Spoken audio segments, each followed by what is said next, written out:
혹시 이제 교회를 좀 다니다 보면 설교 근데 나오는 사람들이 이제 자주 나오는데 그 중에 한 사람이 삭개오라는 분이에요. 저도 이 삭개오라는 분은 자주 그 이름을 말씀드리는 것 같은데, 삭개오 하면 떠오르는 게 우리 어려서부터 들었는데 뽕나무, 키 작다, 세리장이다, 그거예요.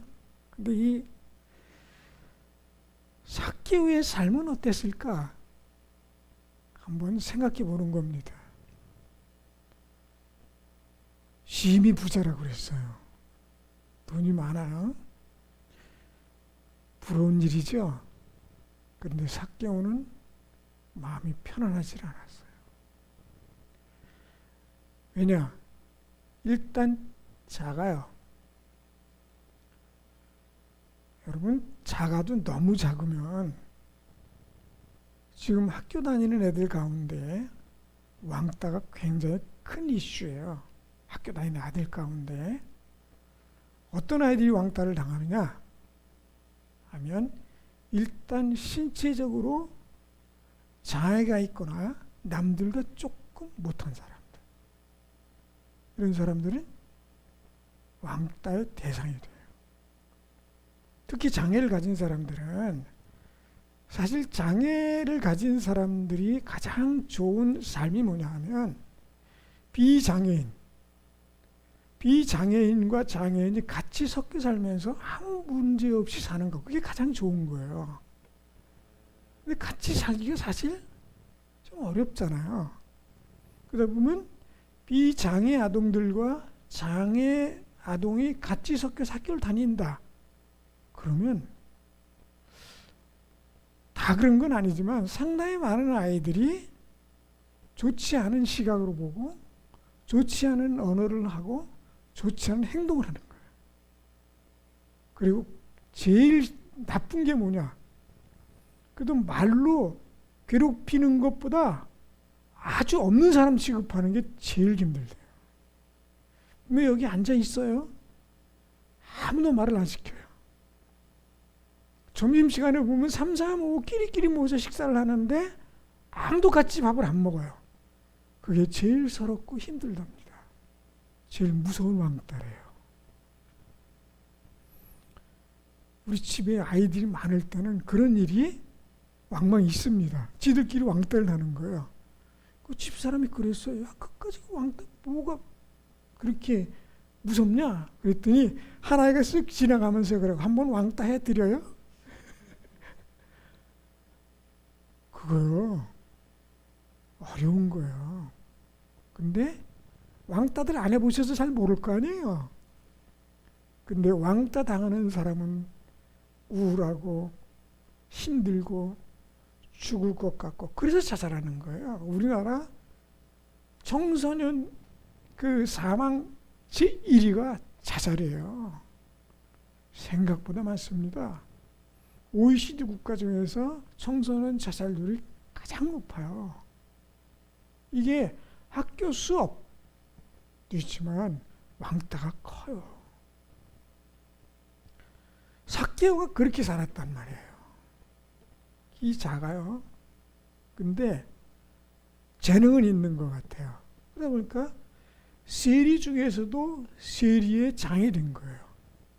근데 그의 삶을 보니까 그렇다고 죄를 많이 지으면서 산 건 아닌 것 같아요.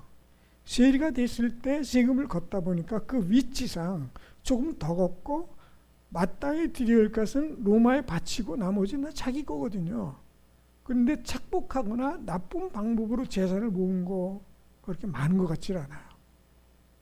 만약에 그런 게 있다면 예수님께 그렇게 흔쾌하게 약속을 하지 못했을 것 같아요. 자기 재산 반을 드리고, 만약에 생각해서 제가 만약에 그런 식으로 잘못된 세금을 거둔 것이 있다면 제가 4배를 갚겠습니다라고 자신 있게 나아갈 정도면 그렇게 많은 것 같지는 않아요. 전혀 없다고 말 못하겠지만. 그런데 더 심각한 것이 있습니다. 유대인들에게 있어서 장애란 단순히 그냥 불편함이 아니라 그를 뛰어넘어 영적인 문제까지 거론이 되는 거예요. 뭐냐? 죄인이라는 거야. 장애는 곧 죄라는 거야. 죄인이기 때문에 장애가 있는 거야. 죄인은 곧 장애고 곧 그것은 하나님으로부터 버림받은 지옥의 갈자라는 거야. 이게 무서운 거예요, 사실은. 그게 사실은 조금의 왕따보다도 더 무서운 정죄거든요. 내가 그렇게 태어났어요.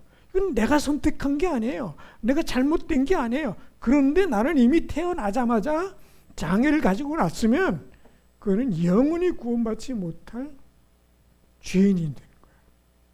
그만 그런 게 아니라 그 가족이 몽땅 다 그렇게 취급받는 거야. 그래서 그의 부모가 죄가이기 때문에 그 자식이 장애가 됐고 그 자식은 자연스럽게 죄인이 되어서 그냥 버림받는 하나님으로부터 영원히 구원받을 수 없는 죄인으로 사는 거예요. 그렇게. 그게요. 얼마나 끔찍한지 모릅니다. 이미 태어나면서부터 정죄인으로 되어서 사는 거예요.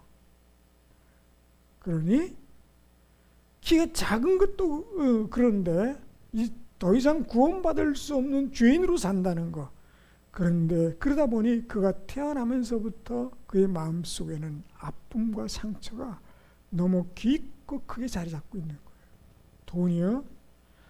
부럽지 않을 만큼 갖고 있어야 큰 부자라고 그랬거든요.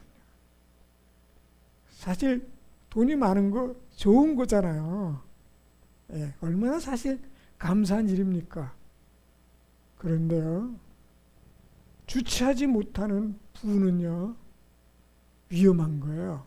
예수님께서 부자를 향해서 주신 말씀이 있잖아요. 봐라, 이 부자는 하늘나라에 가는 것이 얼마나 어려운 거예요. 그렇다고 없는 걸 또 자랑할 건 아니에요. 예. 하나님께 사랑하는 자에게는 넉넉히 주시기도 하니까요. 저는 우리 모두가 최소한 먹는 문제에 있어서는 고민하지 않는 경제적 부를 주시기를 주의 이름으로 축원을 드립니다. 요즘 경제적인 여유를 가졌다고 하는 것은요, 좋은 것을 누리며 살라고 주셨다는 의미보다는 선한 일을 많이 하라고 주셨다, 이런 개념을 가지고 살아야 하는데 사람들이 어디 그렇습니까? 그렇게 되기보다는 누리기 바쁘죠. 그리고 구비하기 바쁘고 말이죠. 삭개오는 그 남에게 다른 사람과 비교해서 부러움이 없는 부를 가지고 있어요. 그러나 그 심령 가운데 있는 그 아픔과 슬픔을 누가 알겠어요? 누구도 이해하지 못합니다. 알아줄 선한 마음이 없는 거예요. 여러분 혹시 어렵고 힘든 사람을 마음속에 담고 있거나 또는 누구를 도와주고 있거나 그런 사람이 볼 때 마음이 동합니까?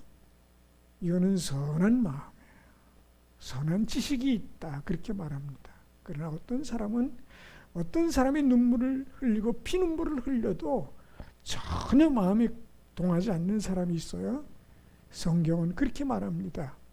그를 알아줄 선한 지식이 없도다. 예. 자, 삭개오가 정상이 되지 못하는 몸을 가졌다. 평생 죄인으로 사는 거고 구원받지 못한 자라는 그런 죄의 무거운 짐을 지고 삽니다. 유대인, 주변인, 때로는 그 가족으로부터도 어려움을 겪고 사는 거예요. 왜냐하면 그 때문에 모든 가족이 다 죄인이 되는 것이니까요. 때로는 이런 장애인이 나오면 버리는 거예요. 그래서 그냥 슬그머니. 왜? 나라도 살아야 되니까요. 우리 가족에도 살아야 되니까 그런 자식이 나오면 갖다 버리기가 부적있습니다. 제가 오래전에요, 혹시 여러분 아시는지 모르지만 저 광교 쪽에 가면 경동원이라고 유아원이 있습니다. 몇 년 전에 가봤더니 굉장히 시설이 많이 커지고 좋아졌어요. 제가 거기 갔을 때 당시에는 시설이 별로 좋지 않았어요. 제가 20대에 갔으니까 거의 40년 전이죠. 근데 어떤 애들이 많이 오냐? 가난한 아이들, 그리고 장애를 가진 아이들이 옵니다. 버린 거예요. 도저히 그 부모가 키울 자신이 없어요. 병원에서 수술을 하면 되는데 경제적인 여건이 되질 않아요. 또는 키울 자신이 없어요. 버리는 겁니다. 그럼 걔네들을 데려다가 어떻게 하는 줄 아세요? 다 외국으로 보내요. 거의 미국으로, 유럽으로 보냅니다. 그러니 축복받을 수밖에 없는 거예요, 저 나라가. 그 장애인을 지금은 어떠냐? 지금 저 1년에 수천 명씩 미국으로, 유럽으로 그냥 아이들 수출합니다. 이 나라가 그래도 이렇게 사는 거 보면 참 신비한 거예요. 정치를 잘합니까? 아니면 축복받을 짓을 합니까? 근데 이 나라가 이만큼 축복을 받고 산다? 이건 그야말로 은혜입니다. 은혜라고밖에 말할 수가 없어요. 이 삭개오가 이런 처지에 있는데 주님이 오셔서 뭐라고 하십니까? 그냥 구원을 선포하고 가시잖아요. 잠깐 머물렀다가 식사 함께 하시고 갔어요. 그러나 이 삭개오는요, 재산이 문제가 아니죠. 그러니까 자기의 큰 부를 반을 뚝 떼어서 주고, 만약에 자기가 잘못한 것이 있으면 4배로 갚겠다고 그렇게 예수님께 약속을 드리는 겁니다. 약속하고 안 지켰을까요? 아마 저는 삭개오 같은 사람이면 반드시 지켰을 것이다, 이렇게 저는 생각합니다. 주님이 그렇기 때문에 그 마음 중심을 아시기 때문에 구원을 선언해 주신 거예요. 얼마나 놀라운 은총입니까? 참된 기쁨을 삭개오가 누린 겁니다. 자, 그런데 하나님께서 오늘 이 말씀을 통해서 우리에게 주시는 것들이 있는데 뭐냐 하면, 하나님은 우리를 즐거워하기를 원하시는 하나님이라는 거예요. 우리가 세상을 살면서 참 고달프고 힘들고, 제가 이번 주에 그 연예인 중에 2사람의 간증을 들었는데요. 한 사람은 엄정화 씨예요. 엄정화 씨가 기독교이라는 생각을 못했는데, 새롭게 하소서라는 그 프로가 있는데 유튜브에 보면 그런 게 참 많아요. 근데 엄정화 씨가 2006년도에 예수님을 영접했어요. 근데 희한하죠? 어느 날부터 갑자기 마음속에, 그 전에는 하나님이 없다고 생각했어요. 근데 오늘 갑자기 하나님이라는 단어가 자꾸 머릿속에 떠오르질 않더래요. 그래서 그렇게 기도했대요. 그럼 하나님 만나달라고, 와보라고. 그래서 그때 길에서 그냥 영접한 거예요. 참 신비하죠? 뭐 자세한 거는 여러분이 혹시 기회가 되면 한번 보시고요. 김은희 씨도 그래요. 김은희 씨도 아주 오래전부터 교회를 다녔지만 확실하게 예수님 믿은 것은 성장해서라는 거죠. 근데 그전엔 얼마나 많은 부를 갖고 있겠어요, 그 사람들이. 유명하잖아요. 가수로, 배우로서. 그런데 뭔가 허전해요. 부족해요. 아픔이 있어요. 슬픔이 있습니다. 그런데 예수님 만나니까 뭔가 꽉 채워진 느낌. 없어지요. 그것으로 만족함이 있는 거예요. 그게 바로 하나님을 믿었느냐 안 믿었느냐의 차이인 것입니다. 그분이 내 마음속에 들어와 계시면 가치가 달라지니까요. 예수님 내 마음속에 들어오기 전에는 뭘 가졌느냐, 얼마나 가졌느냐가 내 삶의 가치예요. 내 평가의 기준이 됩니다. 세상 기준의 평가나 내가 다르지 않아요. 그런데 예수님이 들어오는 순간 달라지는 거예요. 그럼에도 불구하고 예수님께서는, 하나님께서는 우리가 이 세상에 사는 동안은 평안하게 사시길 원하세요. 즐겁게 사시길 원하세요. 그래서 오늘 말씀해 보니까 이렇게 됩니다. 아침과 저녁이 되는 것이 기쁘고 즐거운 일이에요. 여러분, 아침이 될 때 아침이 되지 않았으면 좋겠다. 밤이 될 때 그냥 밤에 조용히 사라졌으면 좋겠다. 이렇게 생각하는 분이 있어요. 죽었으면 좋겠다는. 고통스러우니까. 욥이 그랬어요. 욥이 태어나는 걸 저주하고 아침이 안 왔으면 좋겠다.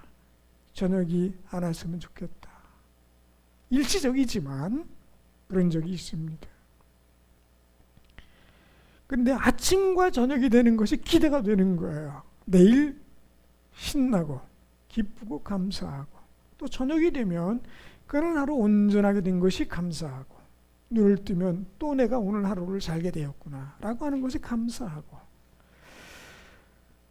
거기다 물을 주시는 거, 물이 우리 인간 삶에 얼마나 중요한지를 압니다.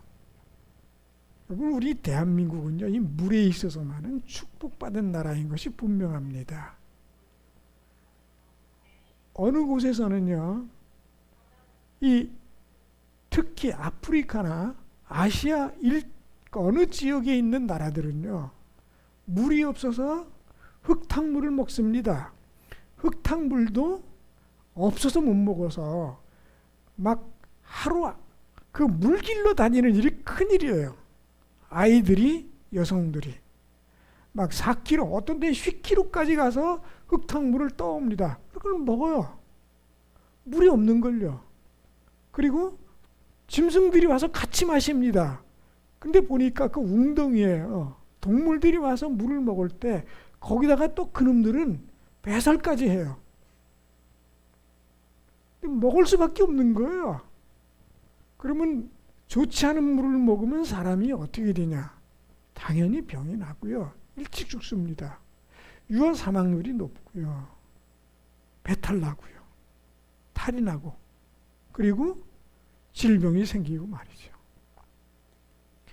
그런데 대한민국은 그런 물은 별로 없습니다. 한 번은 제가 충남 강경에 있을 때 선교사님이 한족이세요. 중국 분인데, 중국에 있는 분들이 한국에 이제 놀러 오시는 경우가 있어요. 그때 당시 중국만 해도 너무 못 사는 나라였거든요. 그런데 한국 사람이 사는 걸 부러워하는 게 아니라 물을 부러워. 이 강물이요, 계곡에 물이 흘러갔는데 너무 깨끗한 거예요. 그 사람이 그랬대. 야, 저 물 다 담아갔으면 좋겠다. 담아가라고 그래요. 우리 그냥 계속 흘러내려가잖아. 이 물이 깨끗하다는 거, 이것이 축복받은 겁니다. 하나님께서 복받은 곳에는 물을, 신선하고 깨끗한 물을 주시는 거예요. 그런데 희한하죠? 남한과 북한은 딱 철조망 하나가 있을 뿐인데 저 땅에는 물이 부족하고 여기는 물이 그래도 그만하면 쌀 만큼 먹습니다. 물이 없겠어요? 똑같이 내리는데 비도 내리고 거기는 나무가 없어요. 나무가 하는 역할이 굉장히 많습니다. 그런데 연료가 없으니 그걸로 밥해 먹고 그것을 난방하자니 나무밖에 없어요, 북한에는. 그래서 사람이 사는 동네 근처에는 이제 더 이상 나무가 없어요. 혹시 여러분 기회가 되면 구글 맵에서 한번 북한을 쫙 보면 그래도 숲이 있어요. 그러나 사람이 살지 않는 곳에 숲이 있지, 사람이 사는 곳에 그 산을 보면 민둥산이에요.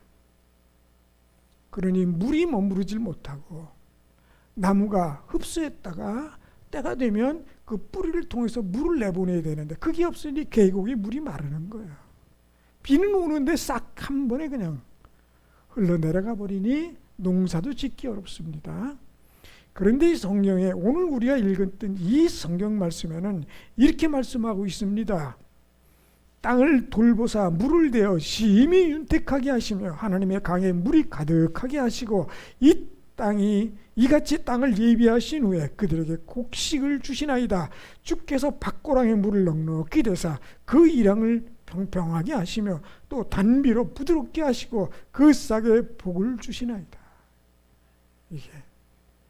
이게요, 옛날에 농사 지을 때 표현이지만 지금 현대식으로 하면 그런 겁니다.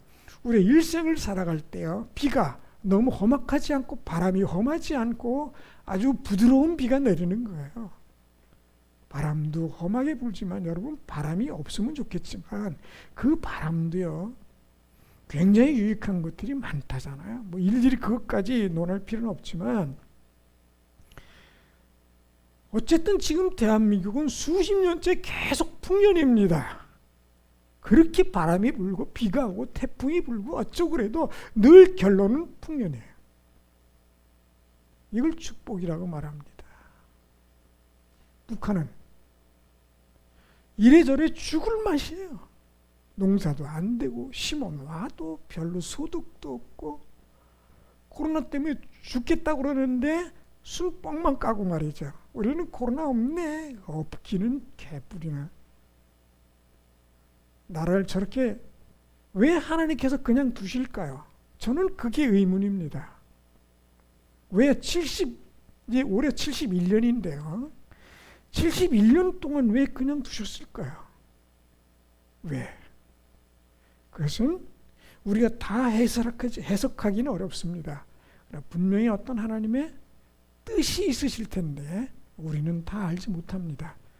분명한 것은 하나님이 없는 땅과 하나님이 있는 땅의 차이가 아주 명백하게 드러나는 거예요. 어쩜 그렇게 차이가 크지요? 하나님은 사실 우리들에게 늘 기쁘고 즐겁게 살길 원하십니다. 자, 그런데 하나님께서 더 중요하게 생각하시는 것이 있어요. 영적인 삶입니다.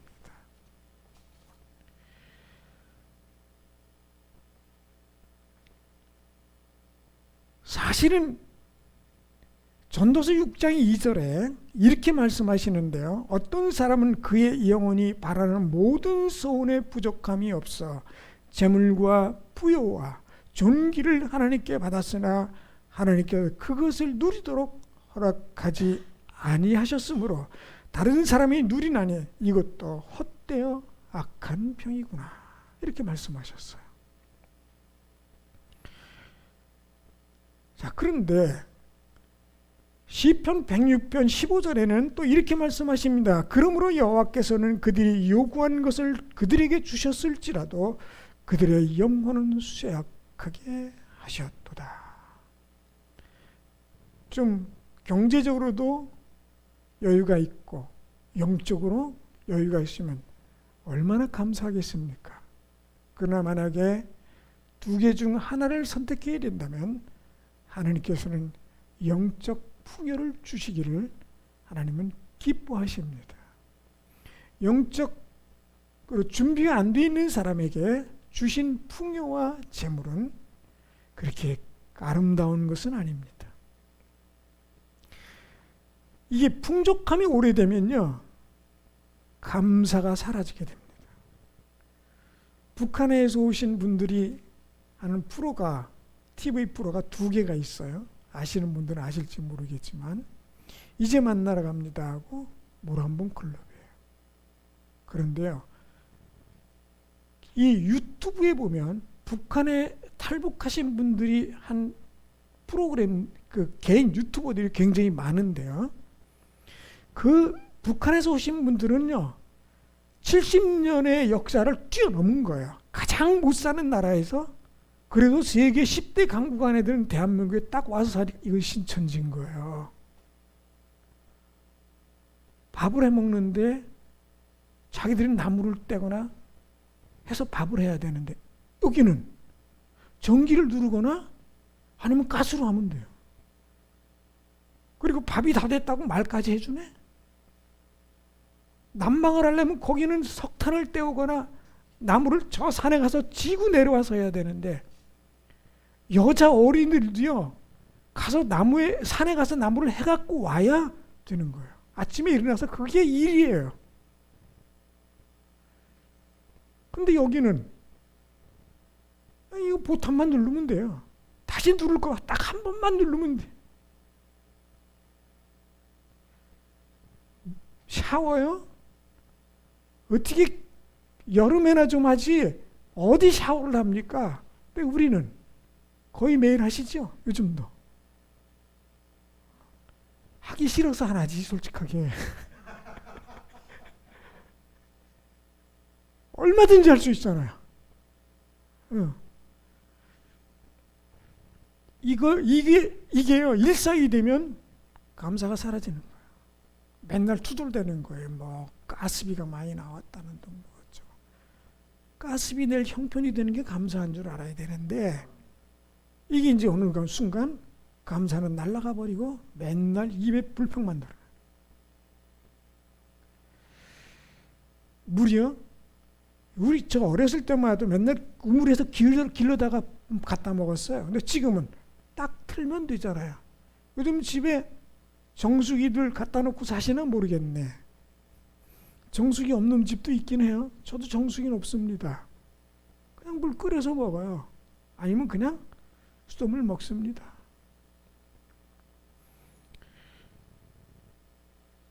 지금 우리가 얼마나 풍요를 누리고 사느냐? 하나님이 주신 거지만 영이 준비가 안 됐으면 하나님께서 진정으로 주시고자 하는 진짜 축복은 모르고 사는 겁니다. 그런 분들이 지금 대한민국에 훨씬 많은 겁니다. 진짜 즐거움, 그것은 소유와 환경에서 오지 않습니다. 잠깐 즐거울 수 있어요. 제가 이번에 평창에 갈 때 은구이 목사님이 준 그 기름 짠 거, 그걸 가져가야 되는데 집에 있는 큰 TV를 들고 가느냐고 깜빡 잊어먹었어요. 제가 최근에 TV 2개를 주웠거든요. 길에서 해보니까 잘 나오는데 버렸더라고요. 제가 그거 놓고 보고 있는데 42인치 있던 거, 그거는 제가 평창에 가져갔어요. 깜빡이다 탁 놨어요. 예. 집에서는 요만한 거 놓고 보고 있었습니다. 이만한 걸 갖다 놓으니까 좋더라고요. 네. 다 그거 누가 준 거예요. 제가 산 게 아니고. 그런데 이 감사가 소유와 재물에 있다면 여러분 어느 순간 한꺼번에 날아갈 수도 있지만 그게 시간이 지나면서 감사가 사라지고 맙니다. 아무리 많이 갖고 있어도요. 그래서 가질 만큼 가진 사람들이 불평하고 스스로 목숨을 끊는 이유입니다. 도대체 저 사람은 왜 죽지? 그런 사람이 어느 날 보면 죽었대요. 그는 영적인 축복을 모르기 때문에 그런 거예요. 하나님이 진정으로 바라는 것은 영적인 기쁨을 누리고 살기를 원하시는 거예요. 그러면 영적인 기쁨을 가지고 있으면요, 영어로 하는 감사는요 다 감사합니다. 내가 지금 현재 있는 게 자체가 감사해요. 여기 대한민국 국민으로 살아서 하나님의 자녀가 된 것이 감사라니까요. 여러분 솔직하게 아프리카에서 태어났어 봐요. 못 사는 나라, 아니 북한에서 태어났다고 생각해 보세요. 어떻게 됐겠어요? 이건 내가 선택한 거 아니거든요. 그냥 주어진 거예요. 그거를 하나님께서 우리에게 주신 거예요. 혹시 북한에 사신 분들은 불만을 할 수 있어요. 그런데 이 우리의 감사가 잦아지면 잦아질수록 감사가 더 쏟아져 내려온다는 거예요. 그래서 항상 감사하라고 그랬어요. 영에 충만하게 다다르게 되면요, 환경이나 소유의 부족이나 곤란이 오히려 감사와 축복이 됩니다.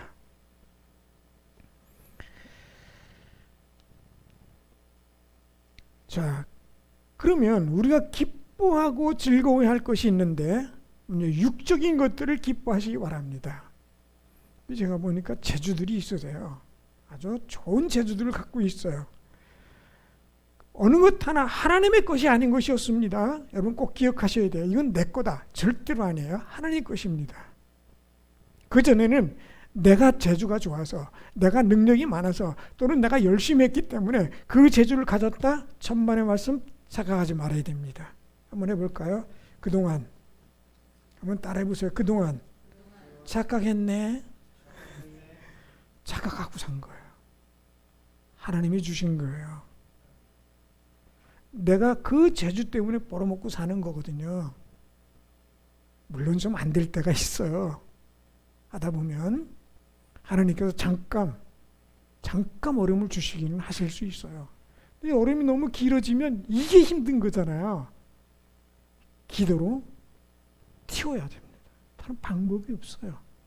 기도로 하나님께서 축복해 주실 때까지 인내하고 기다리면서 훈련받고 빨리 벗어나야 돼요. 이 훈련이 안 되면 오래 가요. 졸업을 해야 되는데 졸업을 못하고 6년 만에 졸업을 해야 되는데 어떤 사람은 10년, 20년 가는 사람도 있어요. 그러면 자기만 힘들어요. 빨리 졸업하셔야 됩니다. 근데 육적인 것들을 기뻐해야 합니다. 그리고 하나님의 것들로 기뻐하는 훈련을 받아야 돼요. 하나님께 주신 거. 시편 119편 24절에 이렇게 말씀합니다. 주의 증거들은 나의 즐거움이요 나의 충고자다. 그 엄정화 씨가요, 고졸이에요. 근데 자기가 배우가 되려고 신청을 했다 보니까 방송국에 신청을 했는데 거기 기준이 뭐라고 되냐면 대졸 이렇게 나왔더래요. 저희 고졸이에요. 졸업장이 안 돼요. 근데 그냥 신청을 했대요. 됐대요. 전에도 그런 결과가 없고 그 후에도 그런 일이 없대요. 근데 왜 됐을까요? 그때는 자기가 운이 좋아서 됐다고 생각했대요. 근데 노래도 이 연기도 너무 잘 나간대요. 근데 자기가 한 가지 핸디캡이 있는데 어느 순간 감정이 막 몰입하다가 감정이 딱 깨지면 다시는 감정이 찾아오지 않는데 그게 정말 힘들었대요. 그래서 어떤 때는 모든 스텝이 다 준비돼서 이게 주연이니까 이건 나 때문에 모든 것이 착착 돌아가야 되는데 그날은 완전히 다 준비됐다고 해도 감정이 찾아오지 않으면 슬픈 감정도 즐거운 감정도 이게 내면에서 살아나야 이게 되는데 그게 안 된다는 거예요. 그래서 하나님께 기도했대요. 그렇지 지금은 감정이 깨져도 금방 도로 찾아온대요. 남의 일이니까 뭐 좋진 않겠죠. 그죠?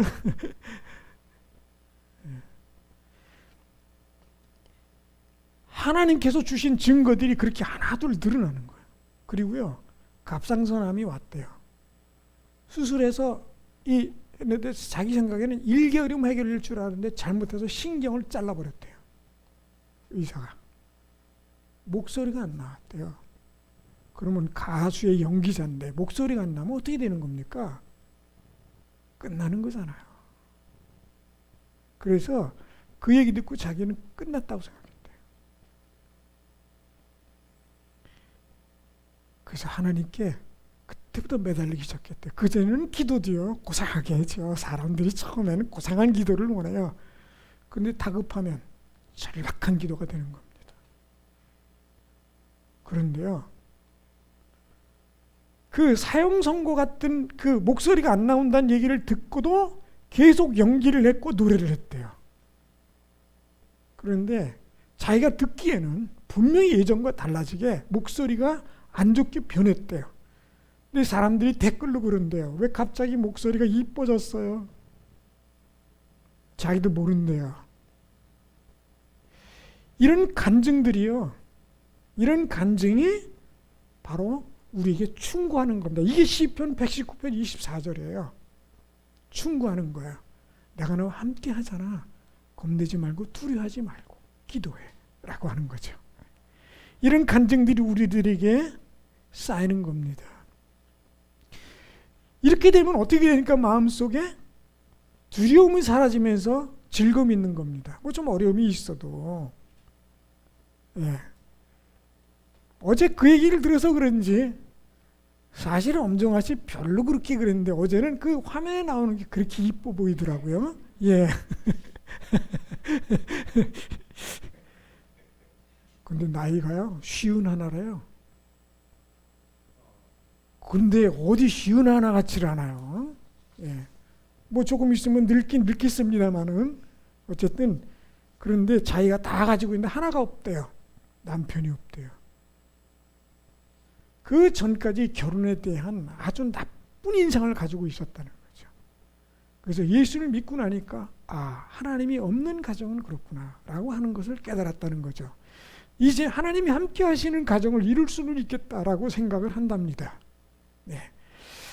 혹시 기회가 되시면 한번 소개를 해보세요. 쭉 내려서 보셔도 그리스도인들로. 예. 어쨌든 하나님께서는 우리에게 즐거움을, 기쁨을 즐기길 원하시는데 참 즐거움, 잘 기쁨을 꼭 마음속에 소유하시기를 주의 이름으로 축원을 드립니다. 다 같이 기도하겠습니다. 주님 감사합니다. 저희 마음에 참 기쁨과 즐거움을 허락해 주셔서 이 세상을 살아갈 때 주님께서 원하시는 담대함, 그리고 기쁨, 즐거움 가운데 살아가게 하여 주시옵소서. 예수님 이름으로 기도드립니다. 우리